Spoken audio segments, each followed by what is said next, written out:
কবি নজরুল ইসলামের একটা কথা ছিল কিংবা একটা লেখা এরকম ছিল, আমি জানি চিরজীবন আমাকে কাঁদতে হবে, কারণ আমি যে তোমাকে চেয়েছি। আসলেই আমি যে তাকে চেয়েছি এই জন্য আমাকে সারা জীবন কাটতে হবে, কারণ আমি তাকে কোনোদিন পাবো না, আর পাইনি বলেই আমার কান্না করতে হয়।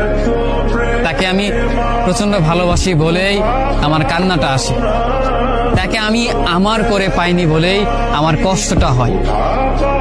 কবি নজরুল ইসলামের লেখাটা খুব দারুণ ছিল। আসলেই তাকে পাইনি বলে আমাকে সারা জীবন কান্না করতে হবে।